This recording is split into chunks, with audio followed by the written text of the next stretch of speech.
Good afternoon and welcome to Malahide Cricket Club in North County Dublin here for the second match in the GS Holding Tri-Series between Scotland and the Netherlands. We had a washout yesterday, unfortunately. The home side had a big crowd in.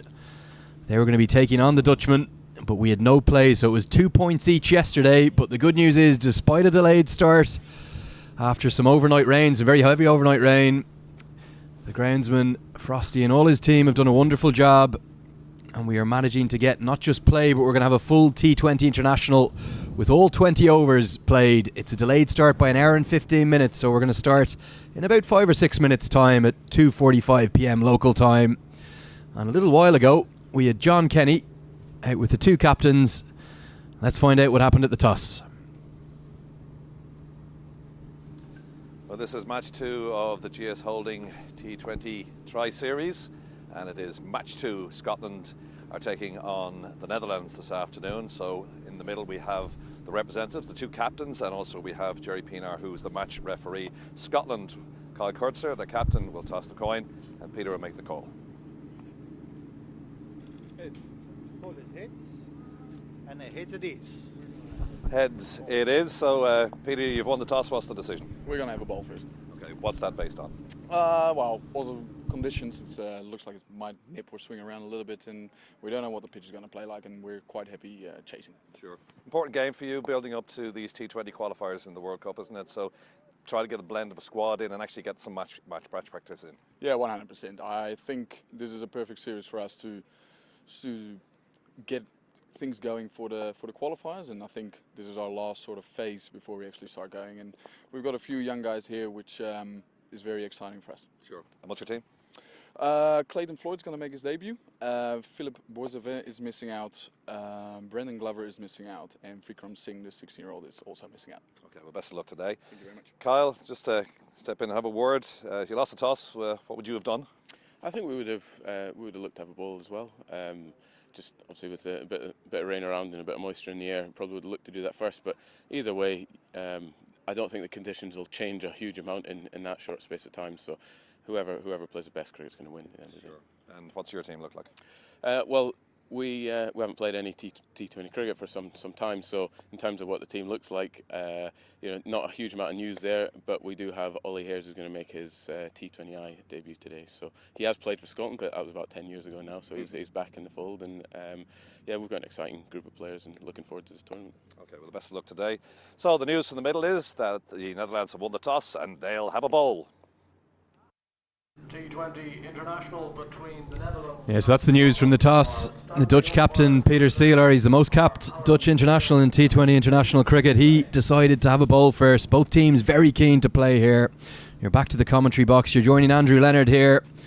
I'll be here with you all week for this GS Holding T20 international series, and I'm joined, as I often am, by the great man, Mr. D.A. Lewis, the former Irish international captain. Isn't it great to see cricket, Lou? Fantastic to see cricket, and compliments to the ground staff here. There was really, it rained for 24 hours here in Dublin, incessant rain, and we've done miraculously well to get a T20I here today.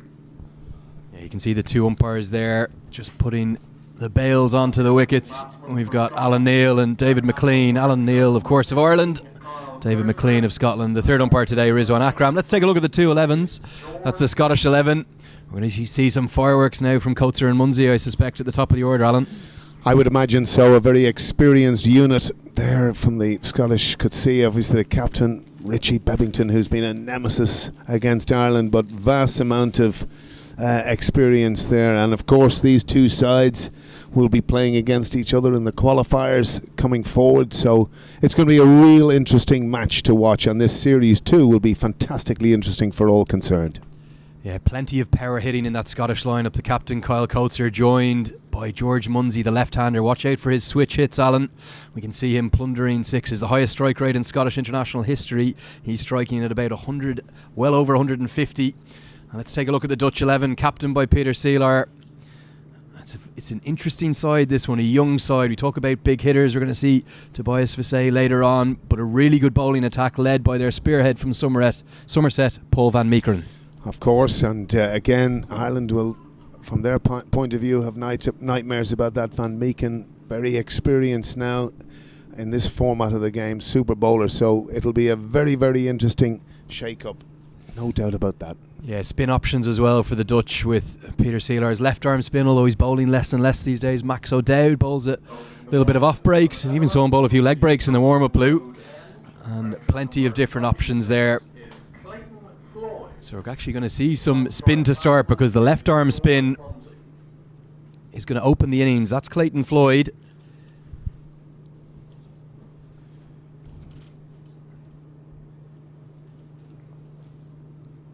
And it's a special day for Clayton Floyd, the 23-year-old, born in South Africa, but it's his T20 international debut today, and he's been given the new ball and said, go on of a bowl. Wow, no better way to start. Get into the game early, Clayton Floyd.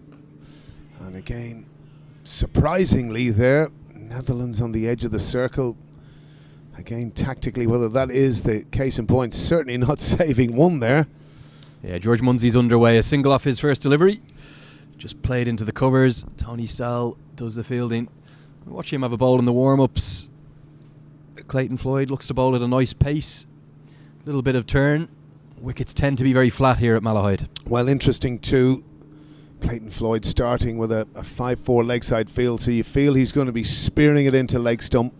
45 just back with a square, deep square leg, mid wicket, long on, 4 in the ring on the offside. So opportunities here for Coetzer. Yeah, the 2 men in the deep, long on and deep mid wicket. We're in the power play, 6 over power play. Managed to get a full T20 international in here today, which is great. No reduction in overs.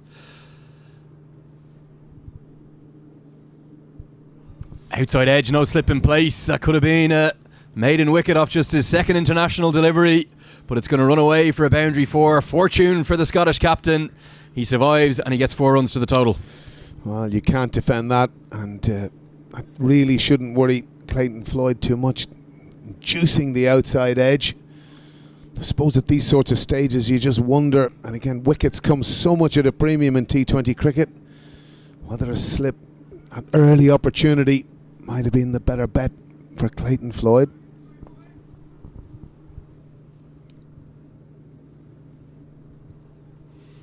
Slog sweep, that's brilliant. Kyle Coetzer going to be 1 bounce. It's not going to quite carry all the way. Back-to-back boundaries this time, much more convincingly, Alan. Isn't it funny when you've got a bit of fortune the ball before, you just maybe a little bit disheartened and you just spear that. Seemed to be a bit more leg side there from Clayton Floyd and swept away fantastically by Coetzer. And how an over can change, how a ball can change at this format of the game, Lenny. 9 from 3 deliveries so far now. Scotland. Pressure on the 23-year-old. He's on T20 international debut. Born in South Africa, Dutch passport holder. And it's going to be a maximum this time. That's a superb strike. The exact same shot, but he gets the elevation this time, Coetzer. Travels all the way for 6. What a strike from the Scottish captain. Fantastic strike from the Scottish captain, and it's again a wonderment here from my point of view. 5 on the leg side. It's just inviting that type of shot, and with only 2 on the leg side, I just wondered about this field placing. And in fact that we've got 5 on the leg side, you always look at that threatening piece where you're trying to force a player to heave the ball on the leg side with mid wicket that little bit straighter, long on, which you'll see maybe give you and affords you the opportunity to have that slip. You're a little surprised to see spin opening the bowling. We've had heavy rain yesterday, overnight rain last night. Big swing inside edge. They will come through for a single. Expensive first over this. Are you surprised to see spin opening the innings, Alan? I am really. When you take ground considerations into consideration, maybe the other side of things, it's something that he's done throughout his campaign and done it very well in Holland. So we'll see as time goes on. That's a sweep shot that Munsey likes. He likes both the conventional, the slog, and the reverse sweep. We might even see some of his switch hits today or at some stage throughout this GS Holding T20 International Series. The end of the first over, a flying start for Scotland. They're 16 for none. Fantastic start for Scotland. 16 without loss and really without any sort of effort at all. But of course, you've got 2 vastly experienced players at this format of the game, and they really have done well over the last few years and honed their game and become a really, really efficient side. And when you think of the lineup that they have, these two, of course, pivotal for their success.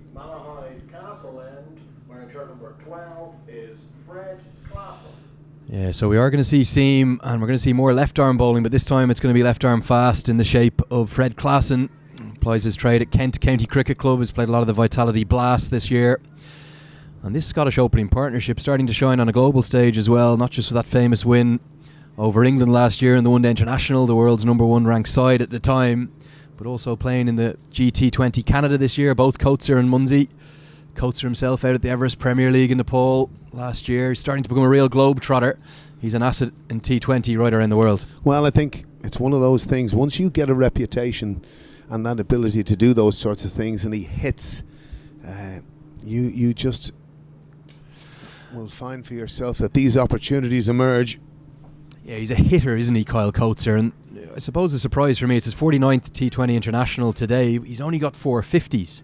He's a much better ODI record than a T20I record. Is that a little surprising? Well, look, I don't get too fussed about that type of thing, Lenny. When you look at this format of the game, I don't think even that sort of statistic comes into it. The biggest issue in T20 cricket is strike rate, and his strike rate is superb. You know, you've got to look at it in the context of that role that particular type of players plays in effect for the team. That's the most important thing. And again, strike rate within that in this particular game, it's become actually quite methodical. You know, when you kind of think about power plays and different things, the types. But one of the things is no wickets down, or certainly very few.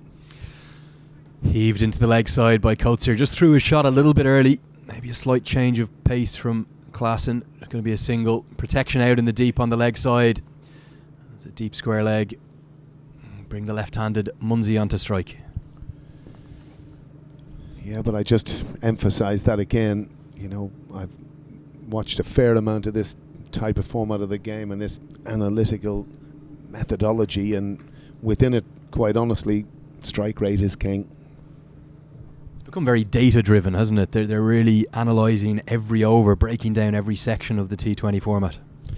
Well, they do, and they have specific targets where they want to be. You know, again, I spoke at length with Ryan Campbell, the Dutch coach, last year. And again, he was very interesting around that. You know, the biggest issue in first 10 overs to be as few wickets down as you can. The general consensus is, in his mind, you know, if you can get a team score in excess of 160, you might win more games than you lose. And certainly that is the objective from his point of view. And similarly, when you're bowling, you look at units, you look at people who are going to take wickets. Wickets is the greatest run saver that you have. Munsey uses his feet, advances down the track. There's protection in the deep on the leg side. Going to just be a single out to Baz Delita. Baz Delita, the son of Tim Delita, a guy you would have played a lot of cricket against. Well, yes. Part of a fine Dutch side in the 90s. Certainly did. Tim Delita, I notice he's a good bit shorter than his father, of course. Father, a mop of blonde hair. Bit more rotund. Bit like myself at this stage as you move into your 50s. But great guy, Tim Delita, and a huge part of Dutch cricket. Short ball pulled. Almost beats Coetzer for pace, but he gets that in front of square, and that's going to run away for yet another boundary for the Scottish captain. Coetzer showing why he's so dangerous at the top of the order. Well, it's always a surprise to me. Klassen really doesn't have the pace to be troubling a player that could see his ability, and again just punched in front of square and really with ease. And you know, to a certain extent, you'd obviously question whether that was spliced.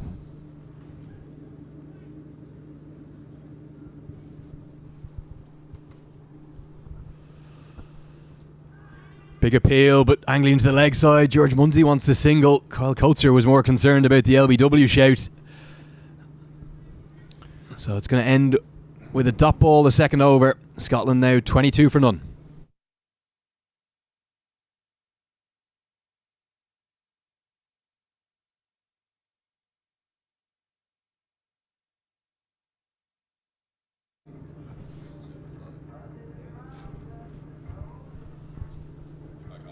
Six runs from that Fred Klassen over, and the experiment with the debutante's spin will last just that solitary over. You do see that a little bit in the T20 format. They come on and try and get one over through with a little bit of right arm off spinner, some left arm orthodox. In this case, we'll have seen from both ends now the big flying Dutchman. It's Paul van Meekeren. Very good bowler, Paul van Meekeren, and it's no surprise, as you say, 1 over of spin. So Van Meekeren was the player of the match against Ireland in the 2016 World 2020 when the Dutch beat Ireland up in Dharamsala, producing a fine 4-wicket haul in that rain-shortened match. He's going to come around the wicket to Munsey. The leg side, the radar just a little bit off and signalled wide. Interestingly too, coming round the wicket to the left-handed Munsey. Van Meekeren, another one who was over at the GT20 Canada, one of several Dutch and Scottish players over playing in that league. Van Meekeren also the Everest Premier League last year. Has had some impact for Somerset, but not making their starting 11 at the moment. Ironically, it's a Scotsman who's keeping him out of the starting 11 in Josh Davey, who will come into the squad for Scotland for the T20 World Cup qualifiers next month in the UAE. He's been a real match winner for Somerset, Josh Davey. Very intelligent bowler. Bowls wicket to wicket, gets close to the stumps, and has done very well for Somerset. And as you say, Van Meekeren not making the starting lineup with Somerset at the moment. But that's the Netherlands gain here. And they'll be certainly looking to him to spearhead this attack. I'd argue he might be one of the quickest bowlers we'll see on display this week. Maybe David Delaney, who could debut as well for Ireland. But Van Meekeren, when he gets it right, and he does need to get it right, his radar can stray. He can bowl leg side. He can get it up towards 90 mile an hour. He's quick. Yeah, well, I think it's one of the features now, and it'll be very interesting to watch if Ireland do indeed pick David Delaney. Good pace from Van Meekeren. Coetzer looking for the expansive drive, but he can only find the outside edge and get away for a single. As you say, the Dutch need wickets in this power play. Absolutely. They're the things that are your run savers, and indeed Scotland, from the point of view of where they are, if there are no wickets down at the end of the power play, and having had such a feast in the first over, you commonly see any of these sides, if they can be anything between 40 and 50, the end of the power play, no wickets down. That's where the satisfaction begins. Good bowling from Van Meekeren there, tucking Munsey up. And of course, this is part of the reason of coming round the wicket, which again, if you watch a lot of international cricket, a lot of these bowlers are bowling effectively round the wicket, where traditionally that wouldn't have happened in the past. Yeah, we've seen the seamers use it so effectively in all three formats, particularly in the Ashes of late. Stuart Broad operating, almost had David Warner on a string throughout the series. Well, it's amazing how, he's just learnt that trade and practices skills, but that ability that he has to move the ball from wide away from a left-hander, it's amazing. Down the leg side again. I spoke about this. Van Meekeren, he does tend to lose his radar at times. He bowled an awful lot of wides in Nepal during the Everest Premier League last season. I think it's been one of the reasons he's struggled to get into that Somerset side. You can see he's getting even a warning about being very close to the no-ball line. So troubles for Van Meekeren to start. It's very interesting with seam bowling, and I'm sure you could talk to any seam bowlers around the world. There's days you just have that rhythm, you have that flow, you're not even thinking about where your feet are or what you're doing, just everything goes. And again,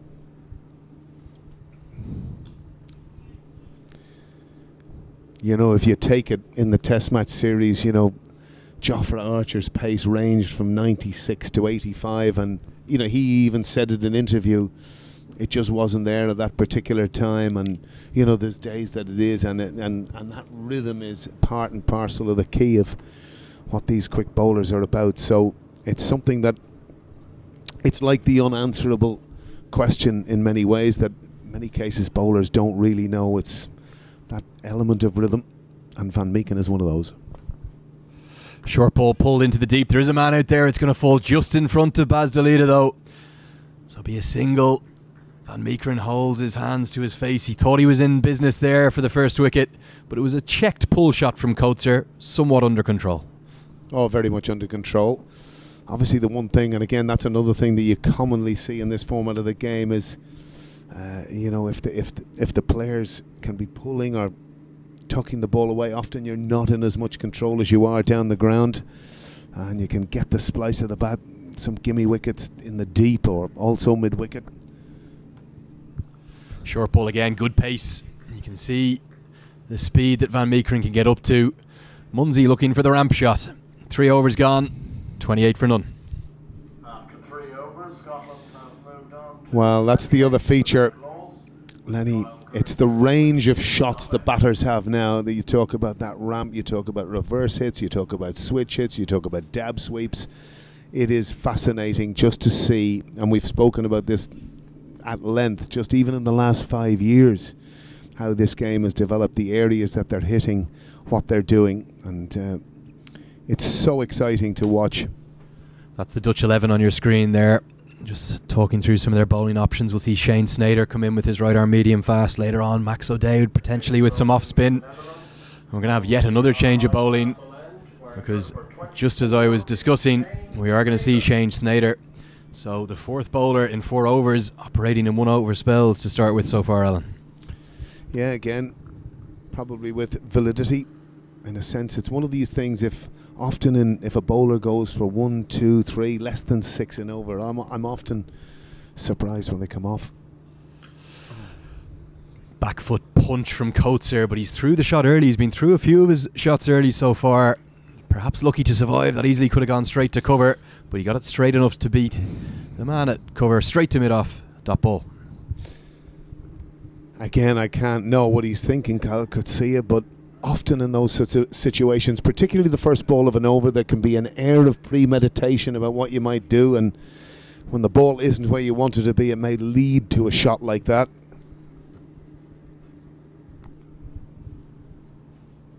Short ball, looks for the pull shot down the leg side. I just wonder, is that maybe clipped the hip of Kyle Coetzer, because no wide signalled by the umpire, Alan Neil, so there must have been some contact. There has to have been there for sure, and again, Netherlands been a little bit ragged with the ball here so far. It should be helpful conditions. We've had overnight rain and a washout of the first match of the series yesterday. Seam bowlers should be licking their lips. That's better. Squares Coetzer up, gets him onto the back foot. Solid in defence from the Scottish skipper. Well, it always fascinates me that's very good delivery from Snyder.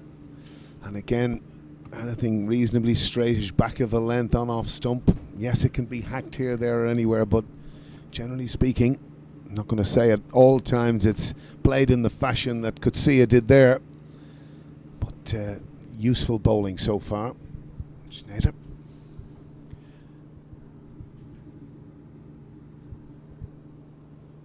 Short ball pulled into the deep. There's a man out there, but it's going to sail over Max O'Dowd's head all the way for 6. That's a glorious shot, a full extension of the arms from Kyle Coetzer. Poetry in motion. Well, it always fascinates me that he hit that over the boundary ropes with ease, and Snyder really, from his first 3 deliveries that were just back of a length and off stump, one often wonders why bowlers get it into their heads that they need to be bumping at that type of pace. And he's faced the consequences. It's a big Dorothy Dix. Absolutely beautiful strike from Kyle Coetzer. The second 6 of his innings. Shane Snyder at the pace he's bowling. It's really military medium. Coetzer too good for that. Looks for the cut shot. Beats him outside the off stump. Good comeback from the man born in Harare, Shane Snyder, the 23-year-old. He's on the staff at Essex as well. Lots of county influence in both these countries, both Scotland and the Netherlands. Yes, absolutely. And again, of course, that would have been a fostering ground in the early 2000s for a lot of Irish players who were playing and plying their trade in county cricket. But, and again, just talking about that delivery there, again, back of a length, inducing full stroke. And again, another one. And luckily, that's got away from Coetzer. Again, wee bit premeditated. It's gone for 4, and you've got a feel for the bowler there. That one is going to go all the way for 4. By no means convincing or conventional from Coetzer. He was playing out in front of his body, looking to hit it down over long on, really. It's skewed off the inside edge. Fine legs in the circle. And even with the rain that we've had, the outfield's still showing there's plenty of pace in it. Another boundary for Scotland right on top. 4 overs gone. It's 38 for none.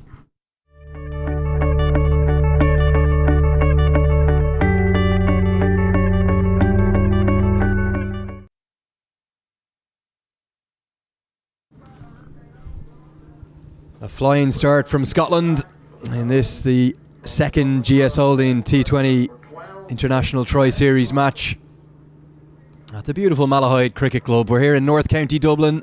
Andrew Leonard here. I've got the former Irish international captain Alan Lewis to my left, and we see Scotland 38 for none. George Munsey though, he's got 4 off 8 at the moment.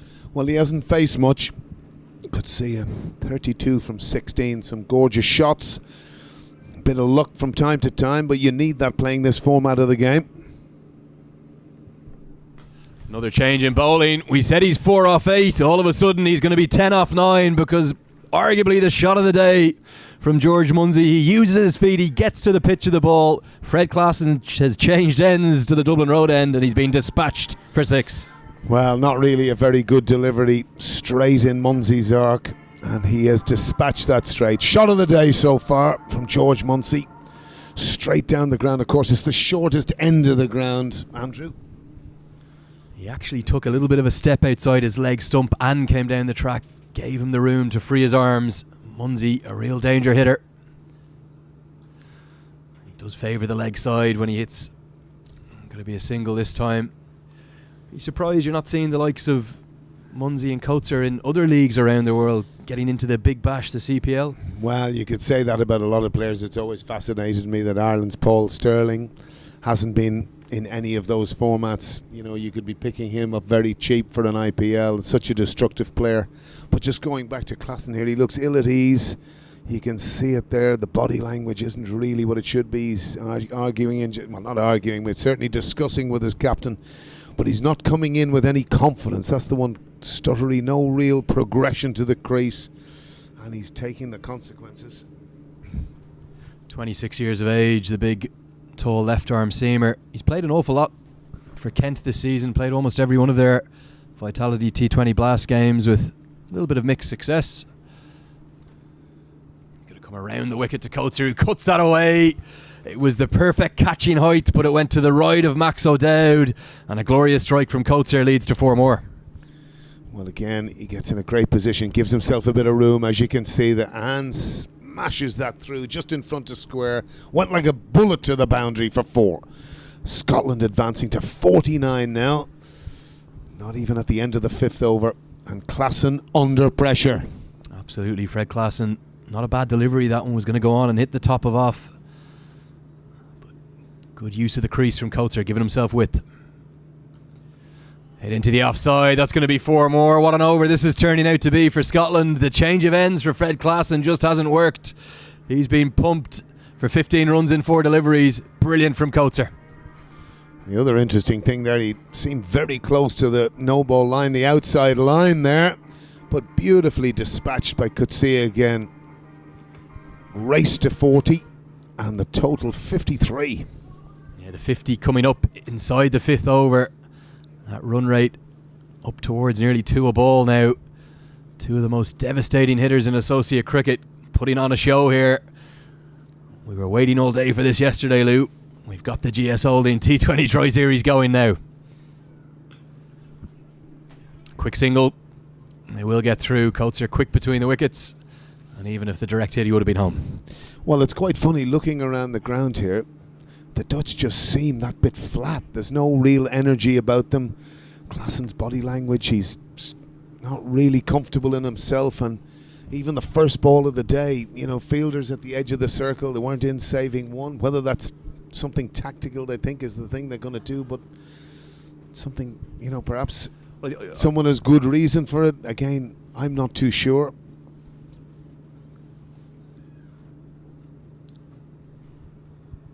Length again, and that's going to come out towards us. 1 bounce straight into the boundary hoardings. We were nearly in action there, Alan. A boundary to finish the most expensive over of the innings so far. 20 runs coming from it, and that's outstanding from George Munsey. Fantastic shot from George Munsey. Again, giving himself a bit of room, advancing down and smacking that over extra cover 2 bounces for 4. Fantastic shot. 5 overs gone. Scotland are flying. They're 58 for none. I think we have to give huge credit, though, to both sides, and particularly both captains, Peter Seeler and Kyle Coetzer, because with the scale of overnight rain, there was some wet patches around the edges of the square. It's the kind of thing, if both captains weren't keen to play, we might have seen the umpires not get them out there. But credit to them both. We've got the action going here in Malahide for the week.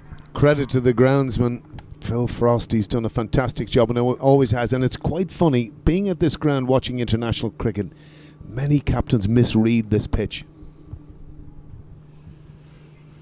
Going to be a quick single. It's a 5th bowling change in 6 overs, so 5 consecutive bowling changes as Paul van Meekeren now changes ends to the Malahide Castle end. Just a single to short fine leg. Coetzer looking to move towards 50.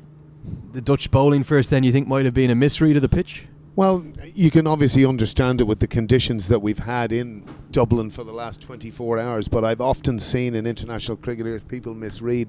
Phil Frost has had the ability over the years to produce some fantastic batting pitches here in Malahide. Some absolute run fests. Of course, we had the Tri-Nation Series early May. Hit down towards us. It's going to soar right into the commentary tent. Very nearly take me out. It's belted into the metal pole right above our head. Lindo. We need to get the helmets on in the commentary box. I saw you ducking there. You were a little bit worried earlier. Thought you might have the right hand up. It was coming straight into the commentary box. Tellies could have gone. Computers could have gone. Anything could have gone. It's a fantastic shot from Munsey. 6 runs. Gladly it hit the roof of the tent. I just wish we had the commentary cam in there, Alan, because I think I was in position to catch it, whereas you were ducking and diving. The former Irish international. Never ducked and dived out of a catch, Lenny. One-handed above my head, not a bother, my friend. Sensational batting, though, from George Munsey. He walked across his stumps and simply flicked that all the way for 6. No ball called, and we saw Paul van Meekeren at the near end being warned about the potential of that happening, getting very close, and this time Alan Neil has the arm out, and Alan, you know what that means. It's a free hit. Well, they don't look as if they need any invitations for free hits just at the moment, but I'm sure George Munsey will be relishing this. A sluggish start, but he's already 21 from 13 now, Andrew. I wonder what the two batsmen are talking about. They're trying to hit every ball for 6 as it is, having a discussion about the free hit, where to go. They can't change the field because the same batsman retains a strike.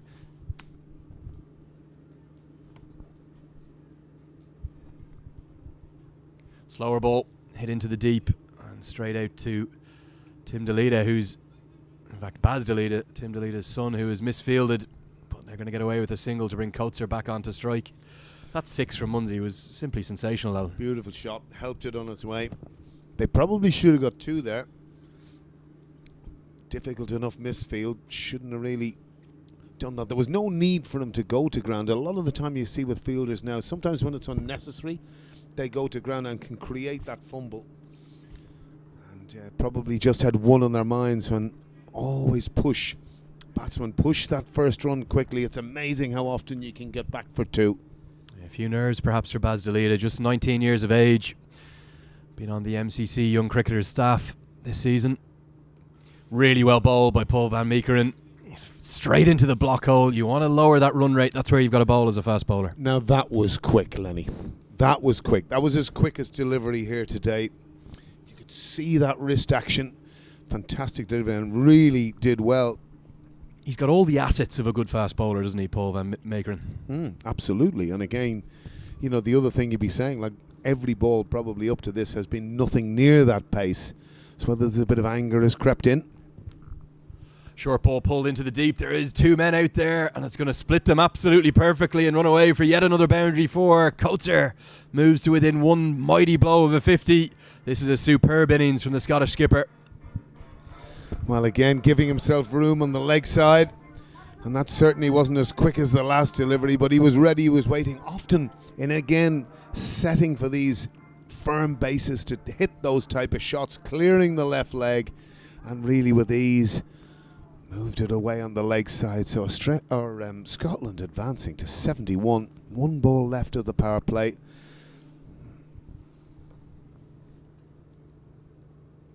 Short ball clipped off his legs by Coetzer. That's an expensive over for Van Meekeren. He's really struggled. That's the end of the power play. Scotland moved to 72 for none.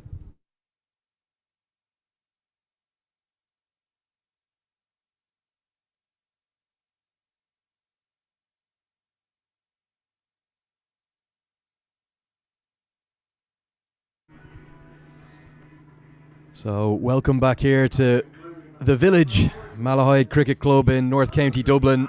If you're just joining us, we have seen the most sensational striking from this opening Scottish partnership in the form of George Munsey and the Scottish captain Kyle Coetzer. They've moved the score to 72 for none after just 6 overs. We've been treated to a real display so far, Alan Lewis. Absolute display. You'd want to hold your breath here. The way Scotland have attacked the Netherlands bowling, and really they've been a bit off colour, the Netherlands, in this part of the game. 72 at the end of the 6th.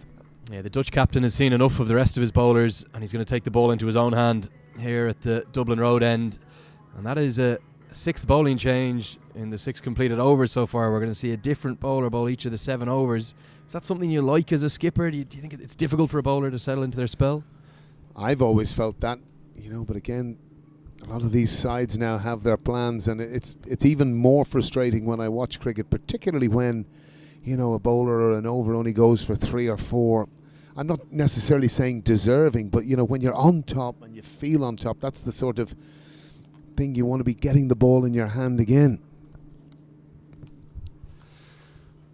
The power hitting's going to continue even off the left arm spin of Peter Seeler. That's arguably one of the most classical shots of the day. A perfect cover drive all the way along the ground for 4 runs. Well, that's a class shot, hit with enormous power. And it's 50 for Kyle Coetzer in 24 deliveries. Fantastic innings of power hitting. Yeah, absolutely brilliant from the Scottish captain. That innings of 50, his 5th T20 international 50 on his 49th appearance, coming from just 24 deliveries. Better from Seeler. Gosh, a defensive shot, Andrew. We've seen a top What's ball, going Alan. on, a top ball? Yeah, we were speaking with Ryan Campbell before the start, and he was saying Peter Seeler is bowling less and less for this Dutch side. He is the record caps holder for the Dutch in T20 international cricket, but he's evolved into more of a batting all-rounder.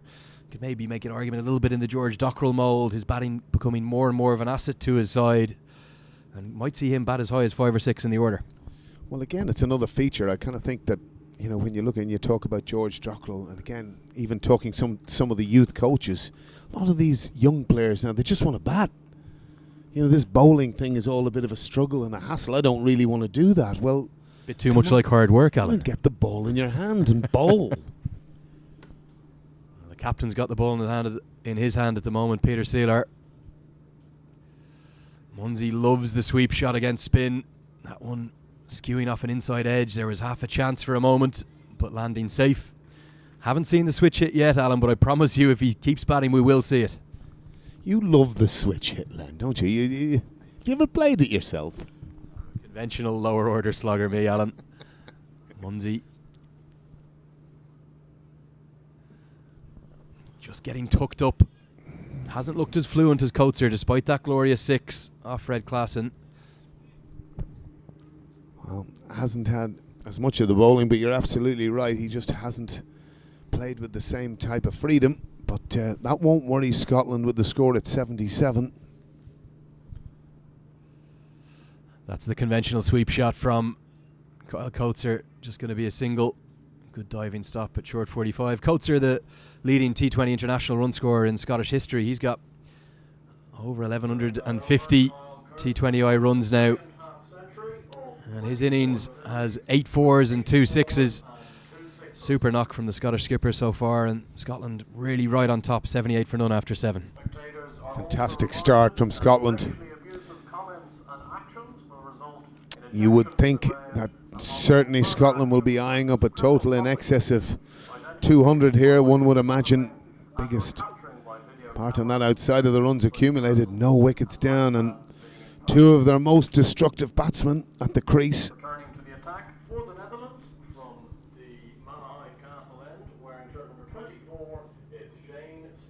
Yet another bowling change for the Netherlands in the form of Shane Snyder coming back into the attack. That makes it 7 consecutive bowling changes now.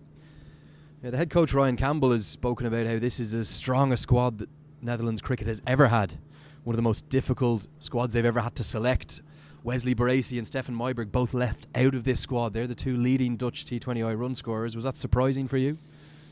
Well, I think in any side that's evolving, we'll have a wait now for this first delivery from Snyder. Oh, there could have been a chance of a run out there had he gathered that, Snyder. In one sense, you can say yes, but in another, no. You know, you've got to try and move on as a team, and it's quite interesting. We spoke yesterday about, you know, the Irish team and the setup and new blood coming into the team. It's something that obviously we're not going to see them till tomorrow, but I'm personally excited with a lot of good young faces in it, in a format of the game that Ireland haven't been playing terribly well in. And again, Snyder has bowled. Clipped off his hip by Kyle Coetzer into the deep, and of course with the power play over, there is that extra protection. You're allowed to have up to 5 fielders outside the 30-yard circle, and the Dutch wisely using all 5 of those in the deep. Well, it's interesting. Probably the pick of the bowlers for me so far has been Snyder of the seam bowlers that have bowled. And again, in his first over, whilst it went for 10, you know, he bowled 4 deliveries just back of a length, skidding on, then bowled probably injudiciously a short delivery. Munsey's hammered that one into the deep, and just as you're saying he's the pick of the bowlers, Alan, he's been dispatched over the ropes for a glorious 6. Well, he has, and he's held that one back. He tried to bowl a slower ball there. Munsey sat back in his crease and has taken that the distance. Fantastic shot, and that's the bit of thing that in this format of the game just unnerves bowlers. Whatever way you think about things, there's so many things going on in your head in this format of the game. Where do I go next? Yeah, Munsey showing all his power. He really does favour the leg side. He's heaved that one in the vacant gap in between long on and deep mid-wicket. That's going to be 6 more. You can call that as soon as it comes off the bat. It soars into the sky, onto the banks, where we sometimes see the grandstands for the big internationals here in Malahide. Brilliant striking, brilliant batting, George Munsey. Fantastic batting. Again, deep in the crease, clearing that right leg. And that was 6 from the moment it left the bat. Yeah, you can see a few of the passers-by coming through the beautiful Malahide Men's Park in the background there, and they were nearly in danger. I think they're tuning into our live stream. They're coming down to see this power hitting. There's a group of them behind the fence there watching this game. 92 already, and Munsey is probably saying to Coetzer, I'm going to catch you, young man. I'm going to catch you. And the way he's going at the moment, after a sluggish beginning, 36 now from 20 deliveries, Munsey. And Snyder under the pump. Slower ball pulled, but completely mistimed, almost coming off the cue end of the bat, so it'll just be a single through to Tobias Visay, who does the fielding at short fine leg. You sometimes get the feeling watching this format, particularly bowlers, that there's nearly just an air of, you know, do we have to get through it here type thing, because there's nearly now an expectation that, you know, that sides are just going to get after you, that if you go for less than 10s, you've done, and of course if you do go for less than 10s, you've gone very well. But the Dutch bowlers are under the pump so much here. Driven into the offside, it'll just be a single. Diving stop from Baz de Leede, backward point. That's the end of the 8th over. Scotland moved to 94 for none.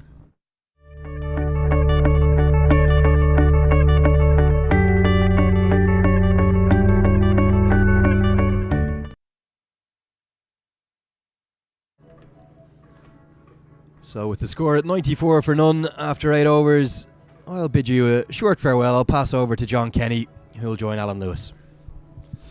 Thanks, Andrew. What a blistering start then for Scotland, having lost the toss. Returning into the attack. 94 without loss at the end of 8 overs. And Clayton Floyd, having been bashed for 16 runs in his first over. Alan is now back on again, but a lot of work for the Dutch to do, really, considering the start. 53 so far for George Munsey and Kyle Coetzer together with on 37. So I'm just trying to catch my breath here, John, to be perfectly frank with you.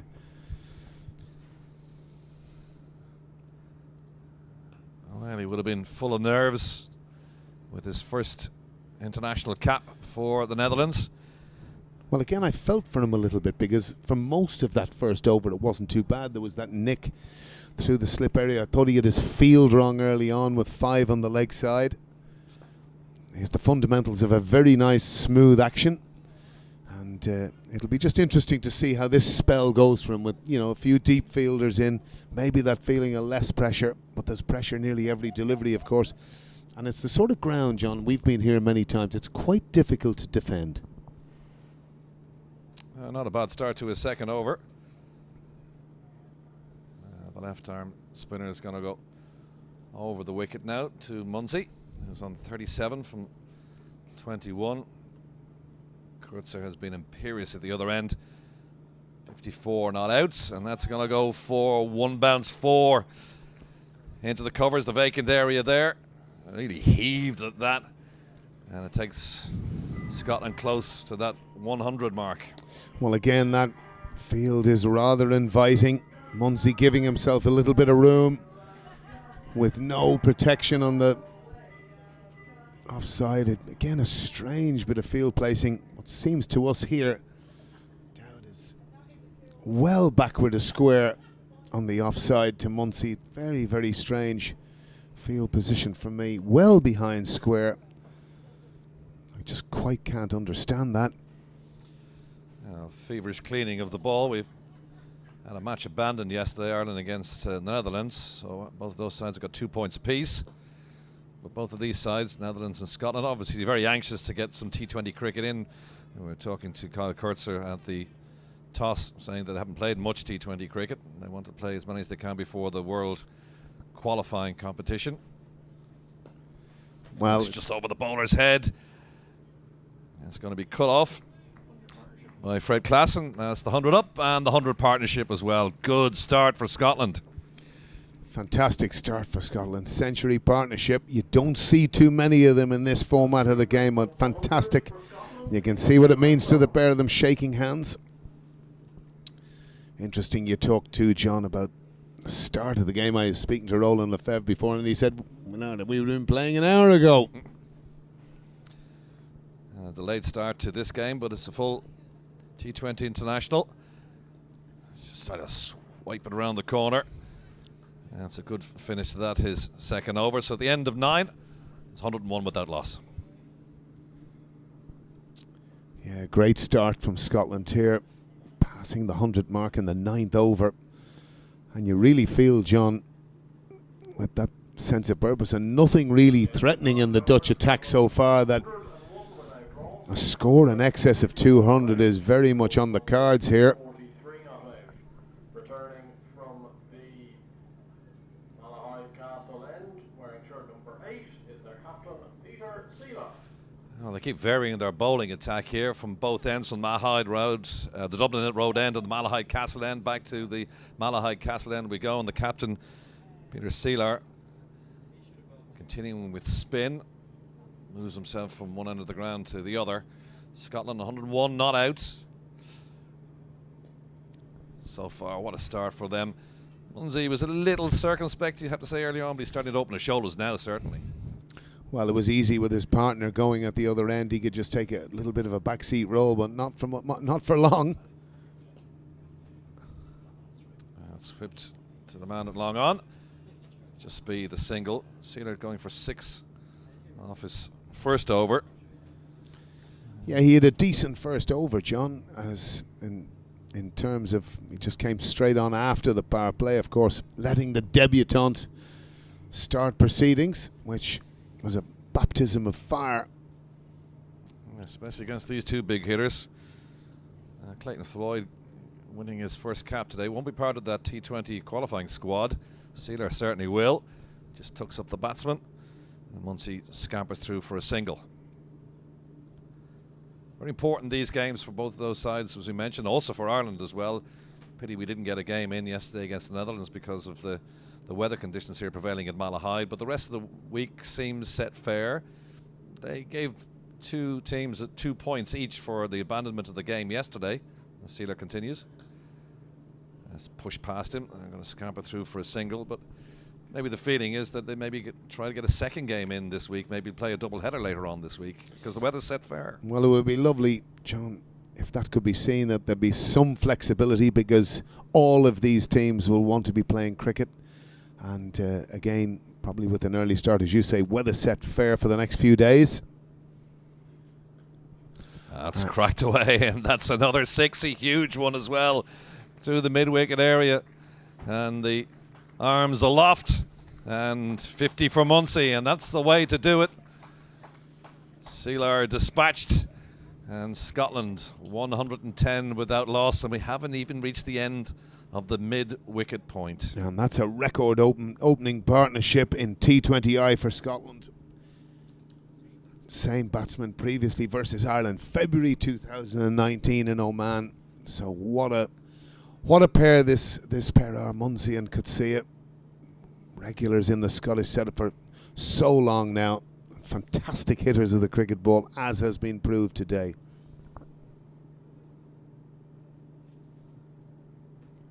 Last ball of the 10th over. And again, that's gone for 6. The maximum. Down by the spectators on the bank. Another big 6. There's been so many 6s. It's hard to keep a grip on proceedings here. End of that over. 111 without loss, Scotland.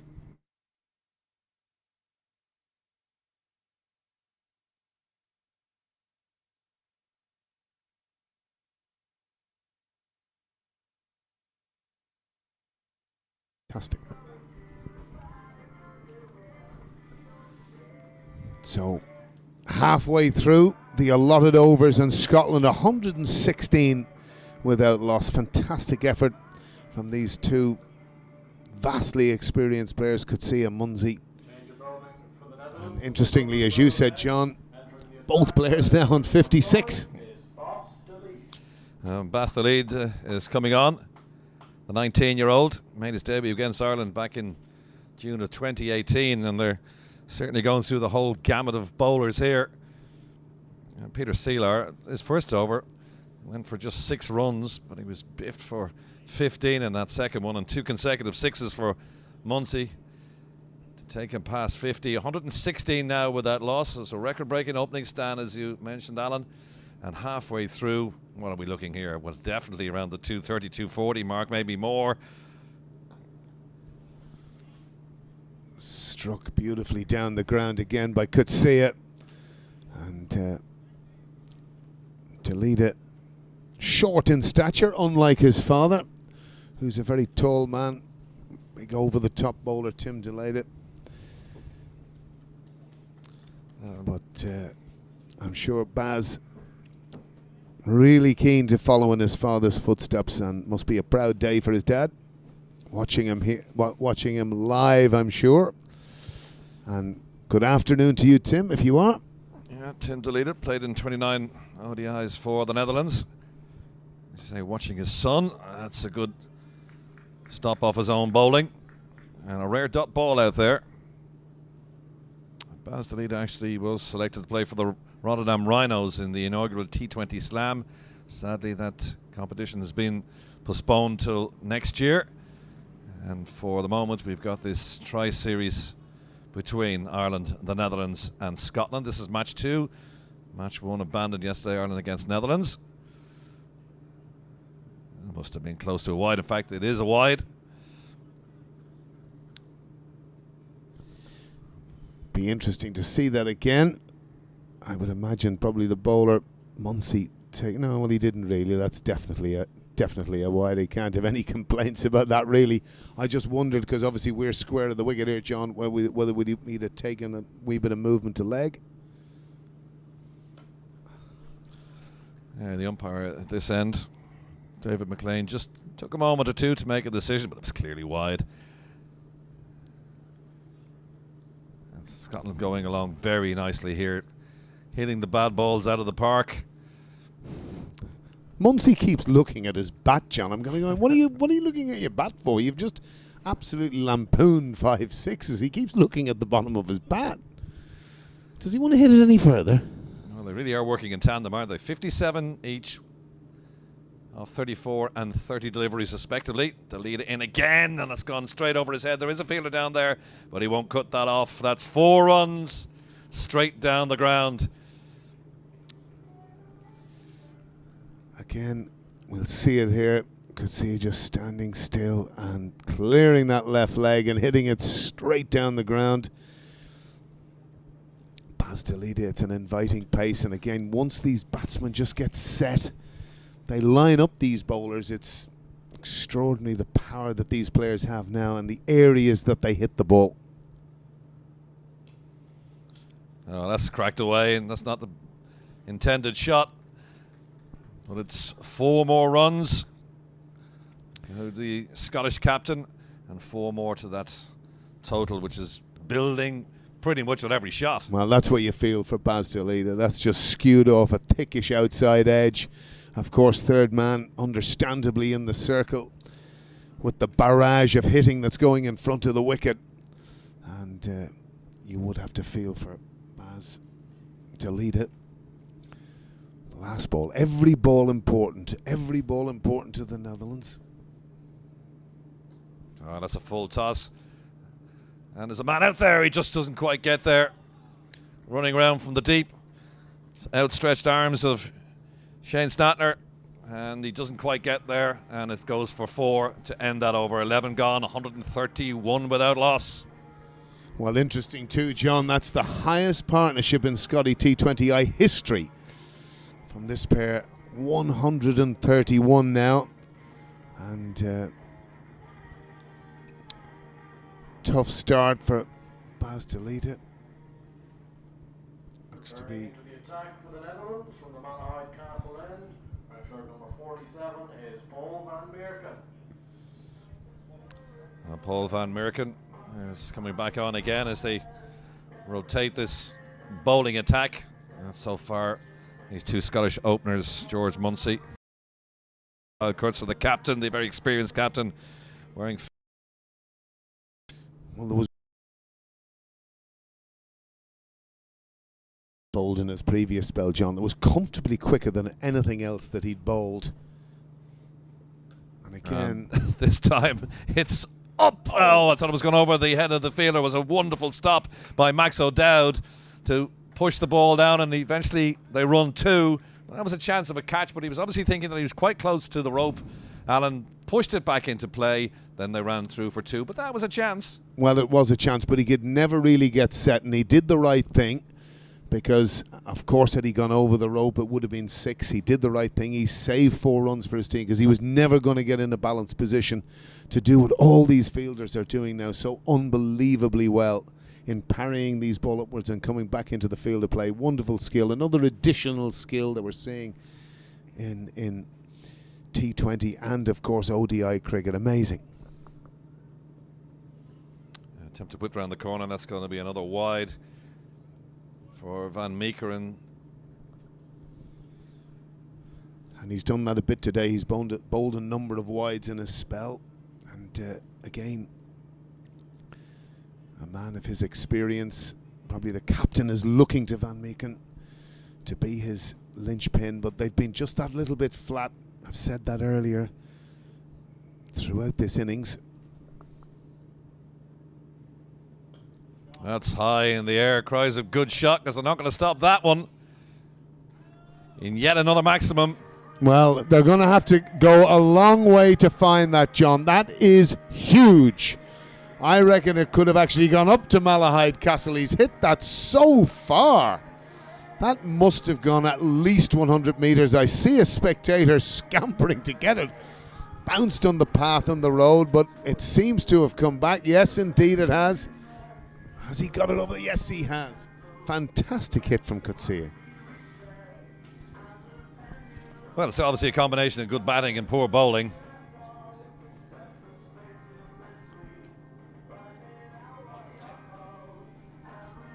Oh, what an amazing start. Record-breaking start for Munsey and Coetzer so far.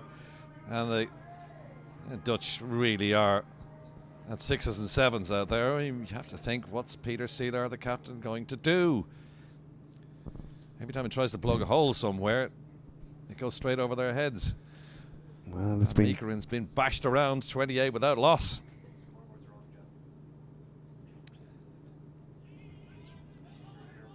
Oh, bit of a mix-up and a throw at the stumps. Oh, that may have been close if it had hit. Munsey went halfway down the track.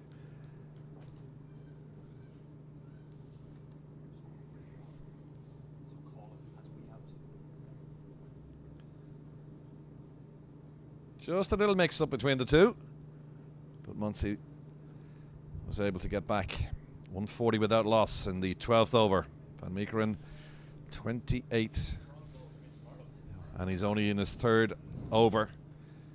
This has been the pattern setting from right from the very start, from that over from Clayton Floyd, which went for 16, and Scotland certainly on top here into the second part of their innings in this match 2 of this GS Holding T20I Tri-Series here at Malahide. Well, that's gone for another maximum as well, has it? Yes, it has. I get the sense that's a regular theme, John. Another maximum. And it's just absolutely hit with ease. Again, clearing that left leg. That's gone flat for 6. Fantastic shot. In fact, I actually think probably, and I haven't seen the statistics, but I reckon at this point, Scotland have hit more 6s than 4s. Just rank long hop, that one, really. And as you're right, flat 6. Just behind square on the leg side. Takes Scotland to 146 without loss in the 12th over. Munsey, 71 of 34 deliveries. Coetzer on 67 of just 37 deliveries. Van Meekeren to continue. Swing and a miss. And a rare one, too. Extraordinary. The ball has beaten the bat. It's 146 now. As you say, Munsey 71 from 35. He was 4 off 8 at the beginning, John. That just gives you an indication of the level of his hitting. Munsey.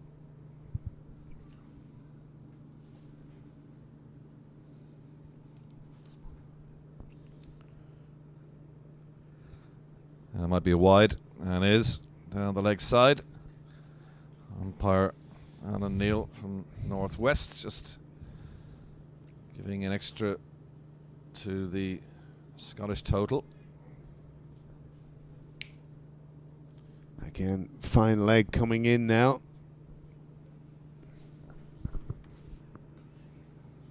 Yeah, just adjustments all over the field.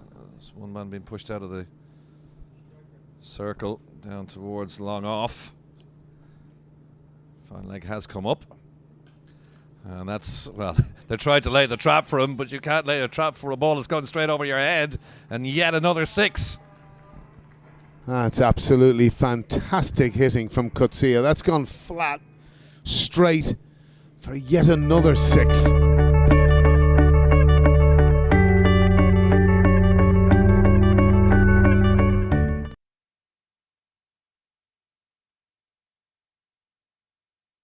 Now, 153 without loss.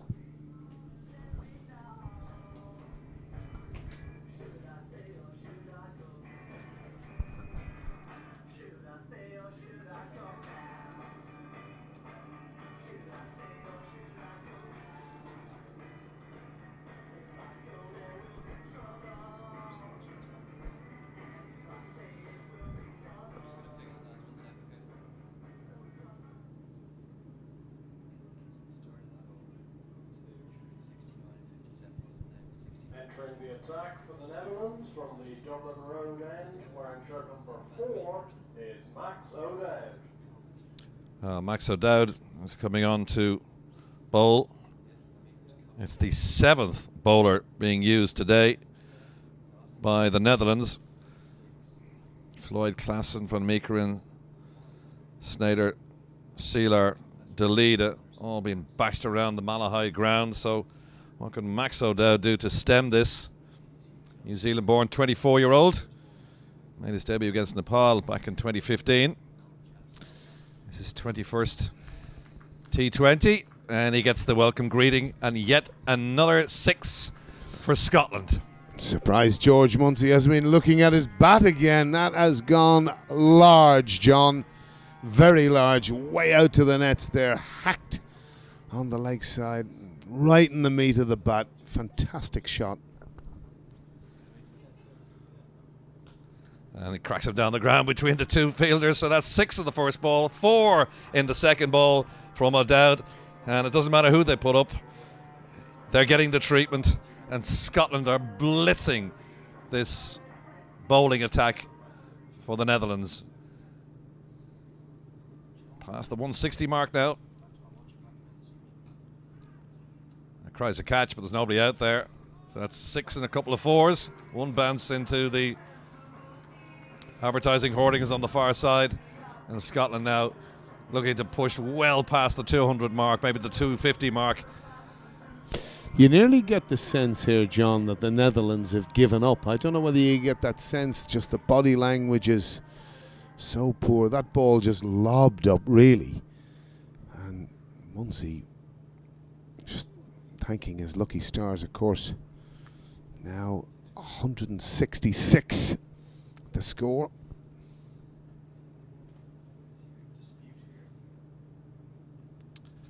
We've just a slight discrepancy in the scores here. There's another one gone long, gone high, gone handsome, gone 6. Couple of 6s, couple of 4s in this O'Dowd over. And poor old Max O'Dowd. And rather interesting, that was caught by Peter Saville there from the Cricket Club Malahide here. Easily caught by him. Out by the medical centre there. Oh, no, he's done him again. 3 6s, 2 4s, and 1 ball to come. Poor old Max O'Dowd would like to be in his shoes. And I say there's just a slight discrepancy on the boards in terms of the scoring. The score we have is 179 without loss. The scoreboard at the far end, which you can't see, is 178 without loss, but it matters not really, is it? Munsey Not 83, really. Coetzer 89. The only thing I sense, that score you have on your television screen is correct. 179 now without loss. John, has 300 been scored? I wonder what the highest score in a T20I is. Be very interesting to hear what it is. I think they've lost the ball. There's a surprise. So there will be a moment or two before they can find another white ball. I'm sure third umpire has stash of balls. It's actually not a ground where many balls are lost. Obviously down the Malahide Castle end, many people walking around the ground. Of course, it's a social amenity here, as we know, John. Many out walking their dogs, playing with children. Wonderful venue for international cricket, as we well know.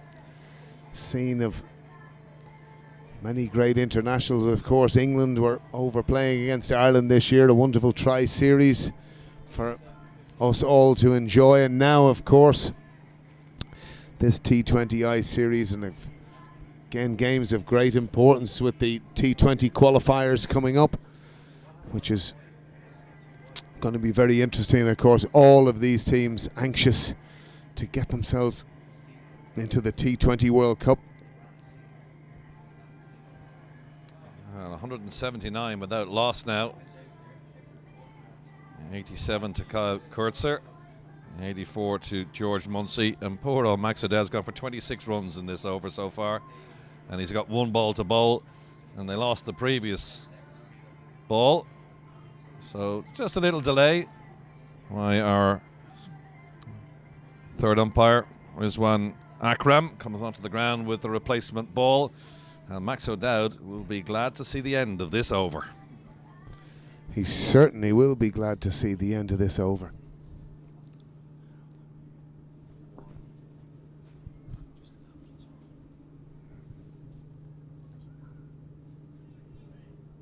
So we have a new ball, and is Max going to finish this over.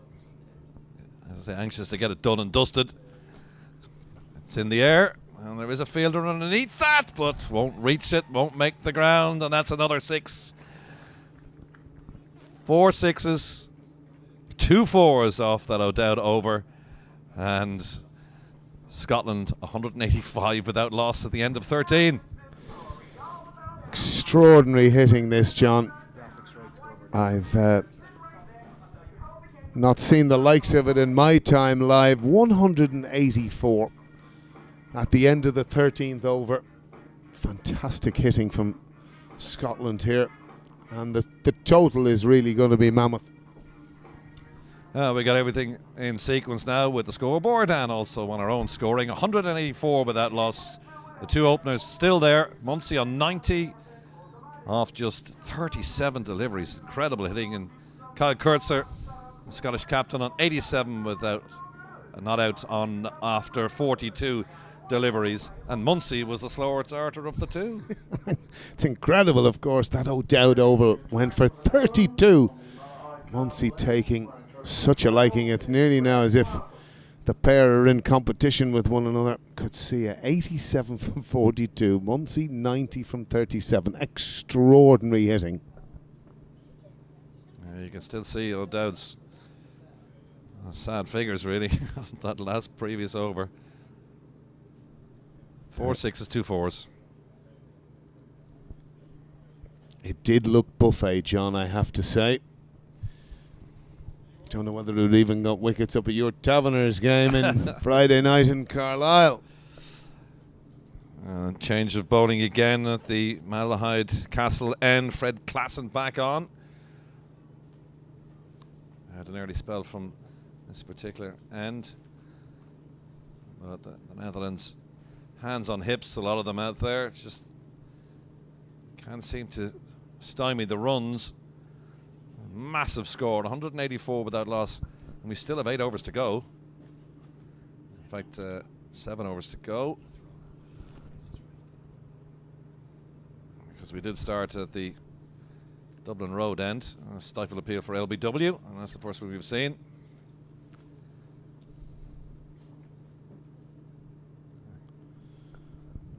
I think there's been an air of confusion. You're right, John. Of course, 13 overs bowled. Our scoreboard directly opposite saying 12, but I think there's probably been so much going on between bat and ball.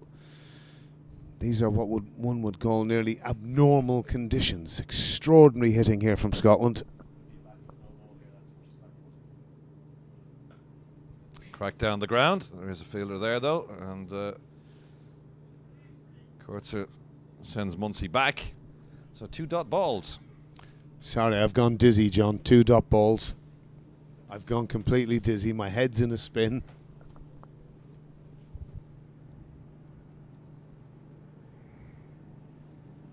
Klassen, 2 dot balls. Actually born in England. 10 T20s before today. Both of these sides trying to play as many T20 games as they possibly can before those World Cup qualifiers. A lot of the players who would have been hoping to play in the T20 Slam, which unfortunately was postponed until next year, so this gives them a chance to at least get some international cricket under the belt before those qualifiers. That's down the leg side. They're claiming the catch behind.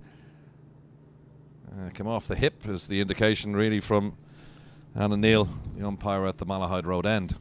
Be interesting to see this, John, whether it's hip. It looks to be pat, but he's so wide on the crease there. Yeah, you could see that. Just came off lower end of the pad there. Good bit of keeping.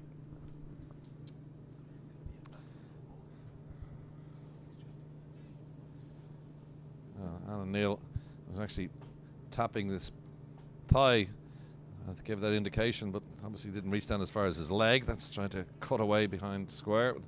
There is a man there, the luckless O'Dowd, who got thumped for 4 6s in his last over. I don't think we'll see him back again, but Klassen a bit more circumspect this time around. Yeah, Klassen's got the ball much fuller in this spell. He's very close to that outside line. I'm sure Alan Neil, the umpire, is keeping a vigilant eye on same. And, again, it's difficult from this wide angle, and of course all our viewers can see this. Nearly goes wider than they're just inside there again, and that's good bowling. That's good bowling from Klaassen. First part of consistent good bowling here from the Netherlands, and we're into the 14th over, but he's done well by keeping the ball full. He's a tall man, Klaassen, bowls from a very good height, and that's good from him. One delivery left. Important here for the Netherlands, but some sort of breaks on this extraordinary hitting from Scotland. Best of 3 for 31, made his debut against Ireland in Rotterdam last year. So he's relatively new to international T20 cricket. Klaassen in his 11th T20. Last ball then of the 14th over. And it's a better one from the Dutch point of view. End of the 14th over, and they're 185 without loss.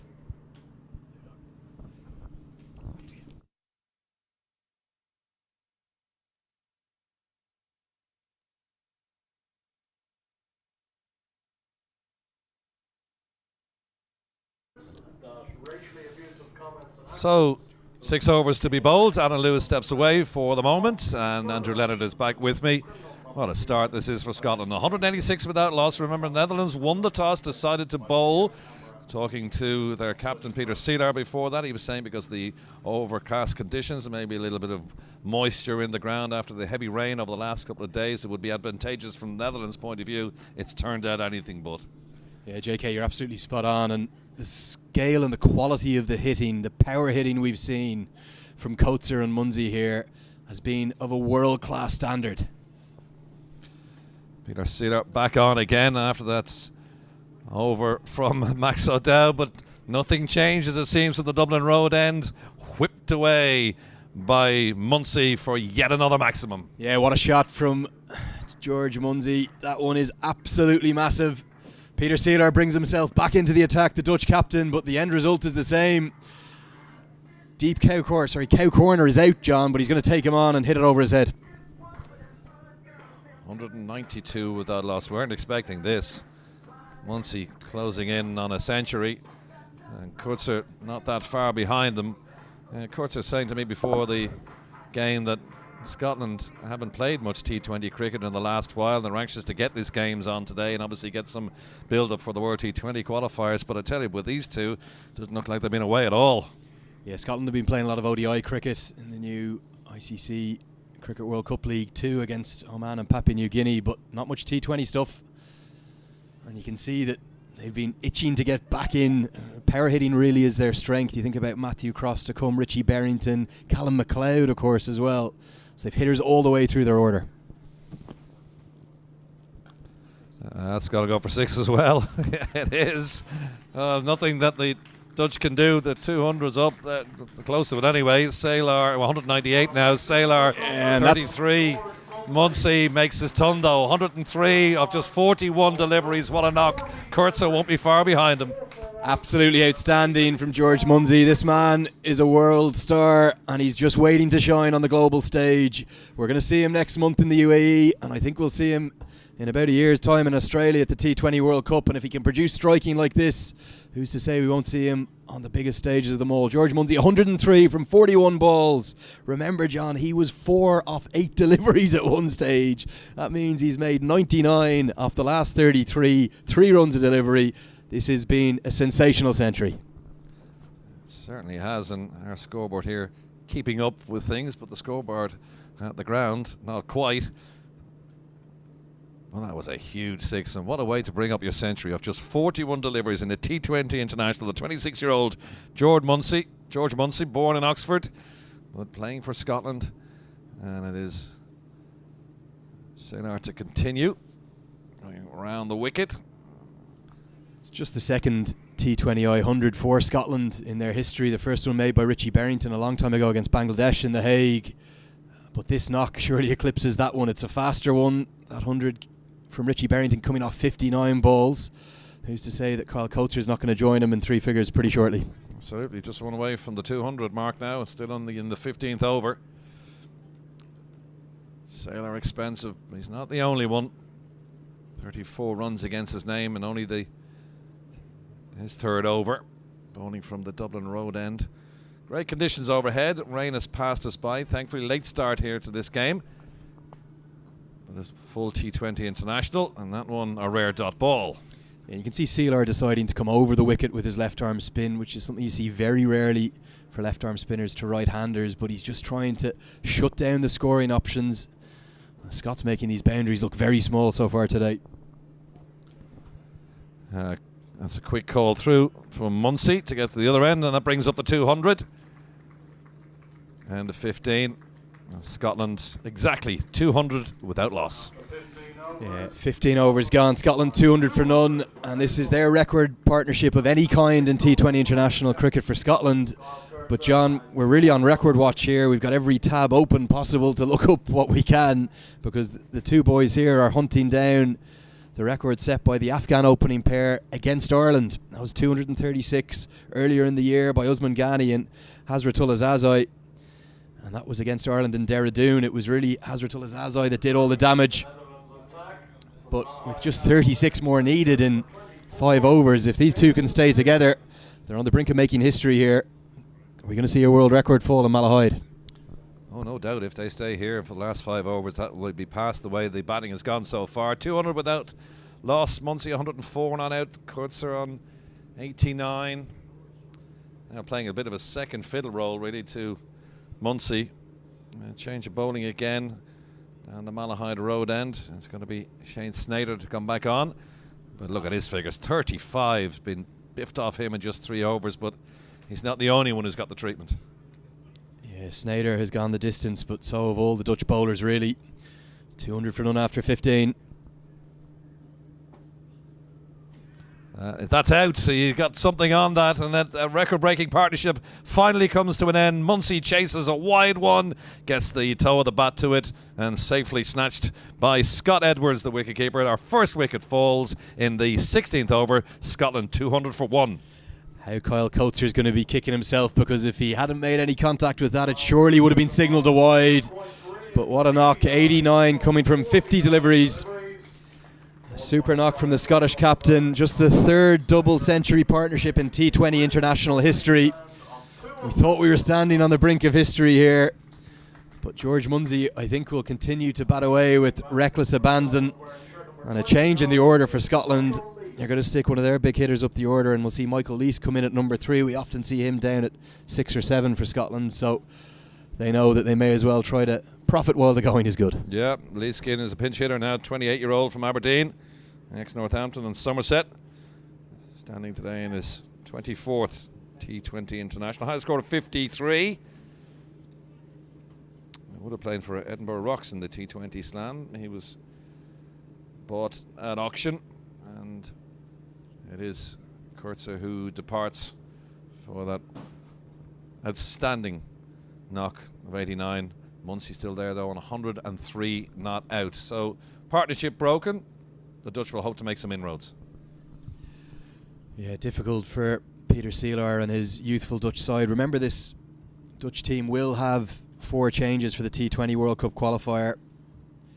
4 men coming in will be Ryan Tendashade, Roloff van der Merwe, Colin Ackerman and Tim van der Hoogten. So all 4 of those very experienced veterans, all currently playing county cricket. A few of the young Dutch guns going the distance today. That's in the air. There was a fielder down there. That could be 2 and 2. And a quick in and out.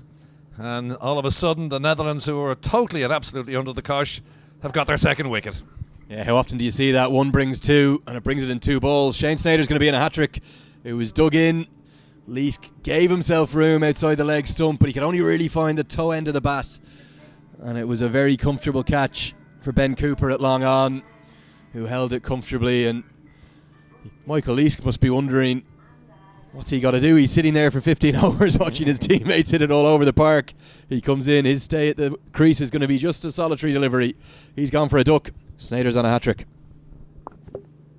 Yeah, new batsman, Richie Barrington, the experienced 32-year-old, born in Pretoria in South Africa.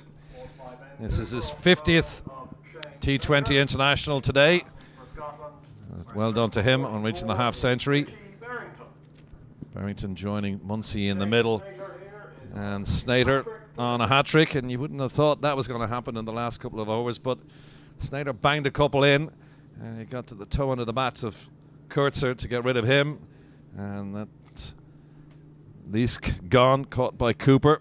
Bowl Snyder means he's on the hat-trick, so I wonder will the Dutch captain Seelar just bring everybody in and just try and crowd.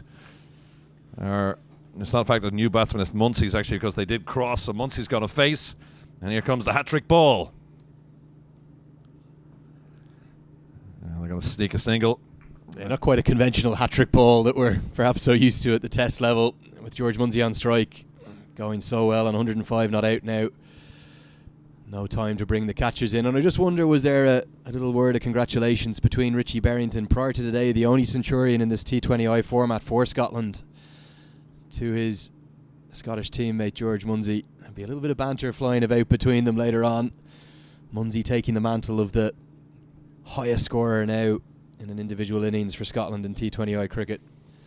What a knock we've seen, but can the Dutch just arrest the momentum, maybe restrict Scotland to something under 250? It's a very good wicket, nice and flat up here at Malahide. Barrington ducks under one. Yeah, a little bit of a surprise, shorter delivery. We saw him do that to Matthew Cross first delivery, and it caught him unawares to be caught at long on. So good stuff this from Snyder. Just a solitary run coming from the over, and you haven't been able to say that too often so far, John. No, and 2 wickets in the over as well. Barrington, we mentioned, in his 50th T20 international, made his debut against Ireland way back in 2008. And it's nicely just rolled off the face of the bat down to O'Dowd, and they run through for the quick single. Good call.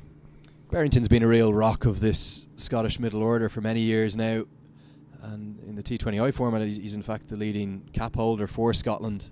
It's been a little bit of a frustrating summer for Scotland. They had Sri Lanka and Afghanistan over for 2-match series, and the series were carbon copies of each other really. One match washed out in both of those series, and the away side winning, so they went down 1-0 in both those series to Sri Lanka and Afghanistan in advance of the Cricket World Cup, with the 2 Asian sides over preparing for the Cricket World Cup 2019. Last ball of the 16th. That's a good one too. Crack down the ground. They're going to run through for the quick single, so Munsey will keep the strike, and that's the end of the 16th over.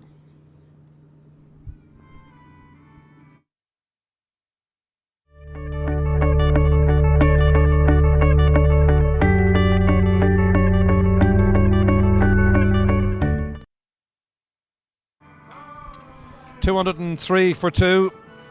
Scotland, having lost the toss, been put into bat, and we have 2 back at the pavilion after a wonderful opening stand between Munsey and Coetzer. Coetzer gone for 89, and Snyder got Michael Leask for 0, and Clayton Floyd is going to come on now and bowl his 3rd over. Expensive from the debutant. His first over went for 16, but Netherlands just arresting this brilliant start from Scotland, and with 4 overs to go, you mentioned 250, that would be a good target to get with 4 overs to go, but such as relying, I suppose, on the man who's set there, Munsey, to get a lot more of them.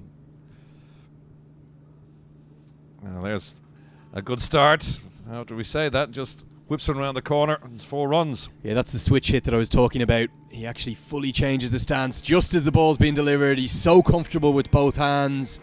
Executed beautifully. He's not having a debut to remember at the moment, Clayton Floyd.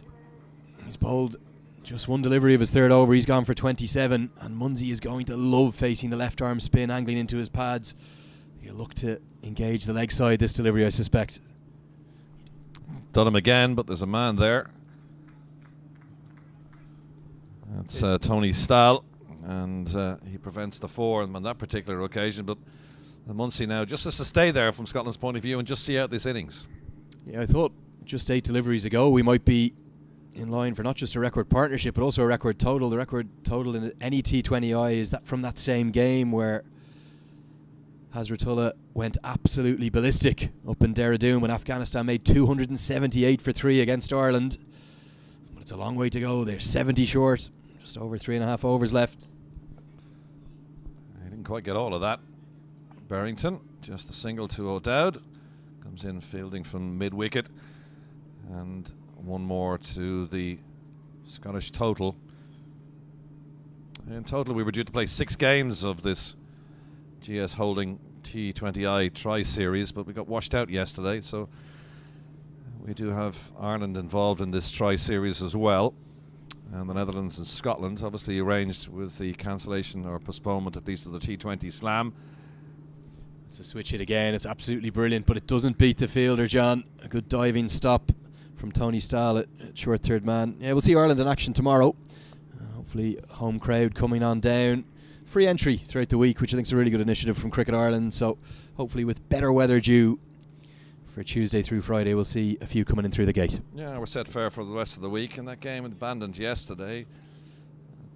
No suggestion of it, but maybe the powers that be might like to maybe get that game on and maybe do a double header during the week. But this is an ICC sanctioned tournament, so there may not be the ones to sanction that. But anyway, that's another one to the Scottish total. 210 for 2, and we're coming towards the 211 for 2 now, coming to the end of the 17th over. And Floyd hasn't been too bad in this particular over. Got hit for 4 off his first delivery, but he's actually bowled quite well since the debutant. And as soon as I say that, it's a high hanging ball, and that's gone for 6 over the fielder's head there at long on. And Scotland now at the end of the 17th, 217 for 2. What a shot this is from George Munsey. It's right into the slot from the debutant Clayton Floyd, and it's simply hammered high and handsome, miles into the deep. Over long on, soars into the sky. What a knock this is from George Munsey. One of the best I've seen in any formats of the game. He moves to 118 off 48 deliveries. And some of the striking and the sixes that we've seen from George Munsey, he looks a very special cricketer. That's wonderful stuff. 118 off just 48 deliveries. The Malahide Castle end, wearing shirt number 47, is Paul van Merken. Paul van Merken coming back on now from the Malahide Castle end of the ground, and just getting the sense that the skies are lightening overhead, and we were promised maybe some late evening sunshine, September sunshine here in Dublin, and feeling that we're going to get it in the next while, which of course won't help the Netherlands when Scotland come to bowl. That's a good run through from Munsey. Barrington got something on that, and they call him through quickly to add 1 to their tally. It was a good slower ball. It's actually just clocked into the stomach, so it's been signalled leg byes by umpire Alan Neal, rightly so. We've seen 13 sixes from George Munsey in this innings. We spoke about how he was 4 off just 8 deliveries. He's added 114 to that total off the next 40 that he's faced. Striking of the highest quality that would grace any stage, and Munsey is a name to watch for the future, but he's been doing it over the last 12 to 18 months for Scotland consistently. He's always had the potential. He's always been known as a real power hitter. He bats down the order in the ODI format, coming in at 5 or 6. But at the top of the order, it's the place to bat in T20 cricket. We'll see Paul Sterling do it for Ireland tomorrow. Max O'Dowd do it later for the Netherlands. Van Meekeren continues. Just going to tickle one round the corner down to a fine leg, and that's acting classed as a leg by. Munsey started today's T20 International on a total of 559 runs and an average of 25. Well, he's certainly adding to that now. Gone past the 600 run mark and closing in on 700 in just 1 innings. Yeah, he's doing a bit of a Steve Smith. His average in running is over 31 now, just mounting those up. Hazratullah Zazai has the record for the most sixes in an innings with 16. There's a fielder down there, but won't reach that. That's a 6 as well, and it is Barrington getting in on the act. The 32-year-old round the corner. As the fielder was down there, Snyder, all he could do was watch it helplessly as it cleared the boundary. Yeah, more errant, not only line from the Dutch bowlers, but also length. They're just continually really bowled in the slot, allowing the Scottish batsmen to get the elevation underneath the delivery. And as you said, Richie Barrington getting in the act now. He was initially just looking to get those singles to get Munsey back onto strike, but the Dutch realise, or the Scots realise, that they've only a couple of overs left, another maximum to the total. Tried to bounce him there, and he just handsomely turned him around the corner. I tell you, the busiest man here is the DJ. Because every time they go for a 4 or a 6 or whatever, he's got to put a tune on. So they're doing it so often, he's taking his time to actually change the music. What a shot that is. Yeah, it was a short ball from Van Meekeren, and it followed and tailed into Barrington, but again the line was just incorrect. And the Dutch bowlers have made it too easy. We've spoken about the groundsman Philip Frost here, and what an amazing job he does with the pitches up at the Malahide Cricket Ground in North County Dublin. They're always batting paradises, even if they look a little bit green at first. They're very flat, they're very true. They're a batsman's dream. There's a man out there, but it's going to fall short. I think the DJ's run out of music. 2:30 for 2 now, coming towards the end of the 18th over. Van Meekeren's got the hammer out there. Over 50 runs against his name now, only in his 4th over. Munsey on 118 not out. Barrington on 14. Earlier we had a wonderful opening partnership of 200 between himself and Kyle Coetzer, the Scottish captain. Michael Leask lasted 1 ball before he was out for a duck. And that's where we stand coming towards the end of the 18th over. That's a better delivery right up in the block hole, but they're going to run through for a single. And at the end of the 18th, 2:31 for 2.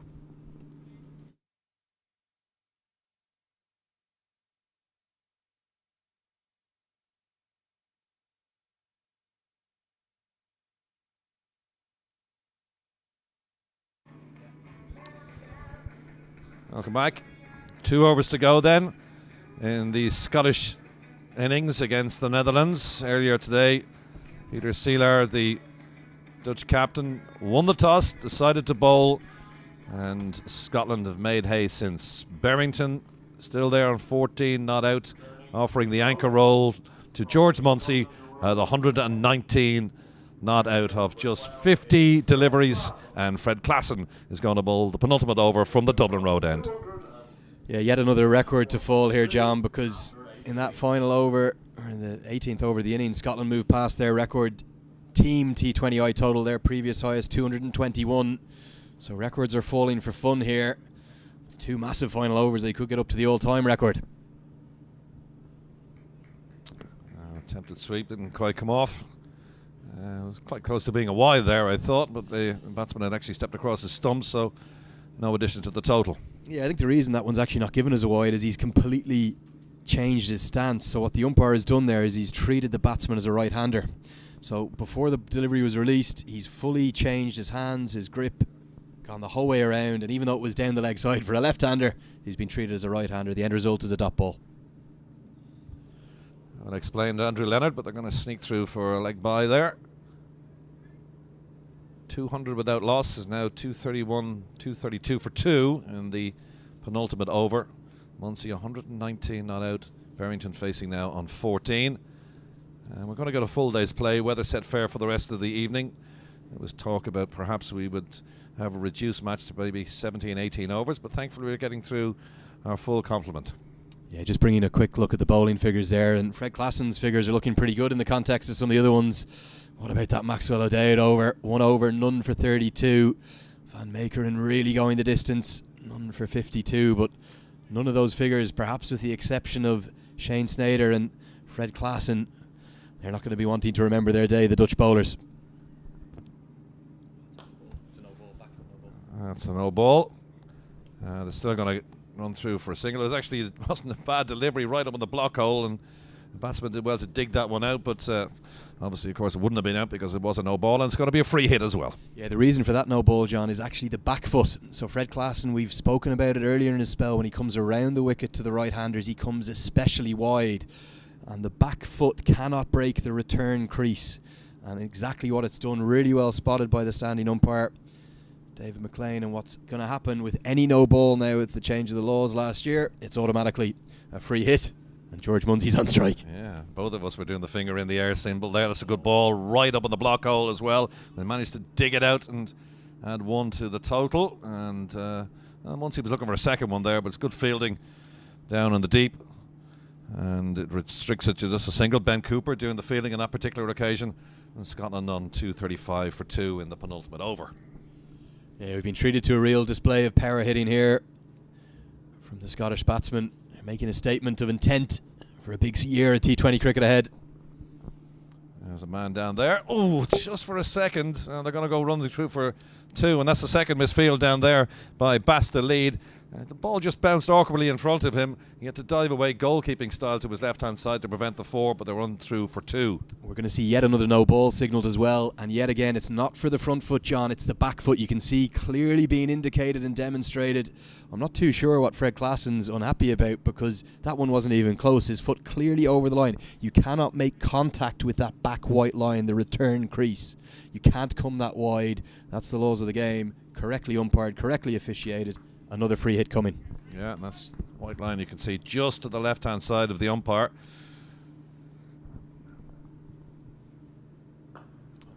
That's bowled, and good fielding off his own bowling as well. Yeah, Klassen's 2 deliveries on the 2 free hits this over have been absolutely outstanding, right in the block hole, and I just wonder why we haven't seen the Dutch bowlers try to go to the block hole a bit more. Perhaps they have, they've just been missing their lengths.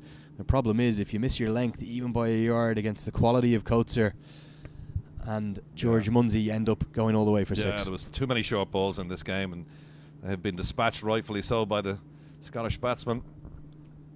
That's again good bowling right up on the block hole. It forces the single down the ground. Peter Seeler, the Dutch captain, does the fielding down there. You mentioned that might get close to 250 here, and that's where they're headed. 239 for 2, 1 ball to come in this, the 19th over. Munsey on 121, not out. Barrington on 18. Departed batsman Kyle Coetzer gone for 89, and Michael Leask gone for a duck. Both of those wickets falling to Shane Snyder. Last ball then, and they're claiming the caught behind. It's a long and vociferous doubt from Williams, but the umpire at this end not interested. Ends the 19th over, 239 for 2. Yeah, let's take a look at the replay. George Munsey looking for the reverse scoop, and yet again, even though that one was down the leg side, the umpire deciding because he's reversing his hands, he's not going to give that as a wide unless it maybe clipped the pad. I don't think it did, but as we hear Tainted Love and Alan Lewis dance a few moves in front of us, we've 1 over to go. We had a real treat today just to get play in this second match of the GS Holding T20I series, but to be treated to the kind of hitting that we've seen today, John Kenny, it's been absolutely outstanding. Snyder is the man who take the 2 wickets that have fallen so far, and he's going to bowl the last over. Scotland 239 for 2, 19 overs bowled, last over of their 20 in this T20 International here in Malahide. Scotland losing the toss. They themselves, George Coetzer, or Kyle Coetzer, their captain, said that they would have bowled, but Seeler, the Netherlands skipper, decided to bowl, and they've been pretty much pummeled around the ground, and that's a wide to start the opening ball of the final over from Snyder. Goes for a wide and 1 more to the tally. Yeah, I just wondered, does Peter Seeler look to bat or to bowl first because he would rather chase? Not so much to do with the misreading of the pitch that I was discussing with Alan Lewis earlier, but both of these sides, without doubt, batting is their strength, and perhaps the Dutch looking to use their stronger discipline second and chase down a total, but they're going to need a record chase here. Well, that's high in the air. Now Dowd's trying to chase that, and if he can catch this will be a good catch, but he dropped it. And it was a difficult catch running backwards, and the Scottish pair run through for 2. It was high hanging ball, long time in the air. Well, Dowd just couldn't get underneath it, and he dropped the catch. Yeah, it swirled on him a little bit. He actually ended up overrunning it. He ran too far back. He made a lot of ground initially. I thought he got himself into a good position, but then he was too far away. Don't think he even got a hand on that in the end, Jam. Poor drop. Sums up the Dutch day so far. Poor old Dowd got smacked around the ground earlier on. This time he drops one.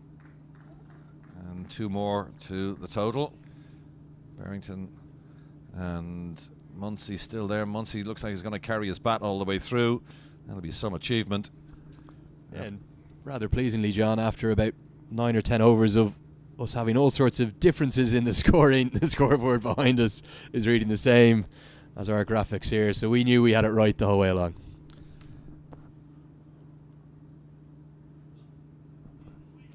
Chases a wide one, but no indication given. No, it's not a wide. They've definitely been the two pick of the bowlers from the Dutch perspective. Shane Snyder, the Zimbabwean-born 23-year-old young man, doing a good job. Just kind of nice whippy action. Not the quickest, but some good tools. He's teamed up with Classenwell just to restrict Scotland a little bit towards the end of this innings. There's a fielder down there. There should be an easy, simple catch in the deep, and yes, it is. And Scotland lose their third wicket. Barrington gone for 22. He had to hit out, really. Obviously, it's the last over, but a nice, simple catch down in the deep, and Scotland lose their third wicket on 244. Yeah, Ben Cooper takes the catch again at long on. Another easy catch for him, very similar to his catch to dismiss Michael Leask. So we're going to see Oliver Hares come to the crease. This is a young man with an interesting story. It's his rebirth as an international cricketer, really. He's on T20 international debut today. He played 5 one-day internationals all the way back in 2010. And he's found his way, forced his way back into the reckoning, really, because of a weight of runs in Scottish domestic cricket. He's had a superb season. And a special day for him, his T20 international debut. He'll be looking to, well, he'll probably be looking to just run at the non-striker's end for George Munsey with only 2 deliveries left, Shaky. Yeah, he's played a couple of T20 matches, but there were Scotland A team matches against Ireland A down in Wicklow in Ireland in June of this year. Scored 15 in his last one. And this time it's a big bash 6 from Munsey. The batsman had cross, and Munsey this time puts the bowler straight over his head. What a hit, but it's not the first time he's done that today. He's 126 not out. Yeah, one of my favourite shots of the day, though, because he's had to fetch it from outside off stump and he's still hit it straight as a die. It's a dream shot, and it's a dream for our cameraman as well. He didn't have to move, straight into the big retaining black sight screen here. This display from George Munsey has been nothing short of outstanding. And 250 up with 1 ball to come. You did predict it, Andrew, and you got it dead right. 250 is what they reached, then that was a big climax. And nothing at the end of it, because it's a wide ball and it's a single to the total 251 for 3 now. But Munsey has been imperious, and with 1 ball to come, looks like he's going to carry his bat right the way to this innings. Tremendous opening partnership between himself and Kyle Coetzer. 200 and now 251 for 3. 125 not out. And the last ball to be bowled by Snyder. And that's going to be whipped away for maybe 1.